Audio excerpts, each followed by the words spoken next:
Also, the National Weather Service in Cleveland has issued a winter storm watch, which is in effect from Friday evening through Saturday afternoon.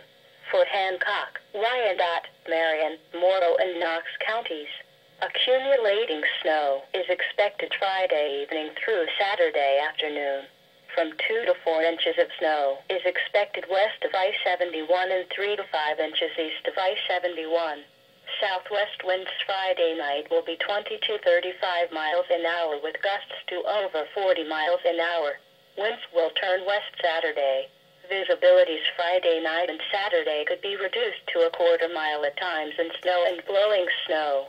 The combination of snow and blowing snow will have the potential to significantly impact travel conditions across northern Ohio. Reminder: this winter storm watch means that accumulating snow is expected to combine with strong winds to cause blowing and drifting, having a significant impact to travel across the area. If you are within the watch area, remain alert to rapidly changing weather conditions. Stay tuned to the National Weather Service or the local news media for the latest updates and possible warnings.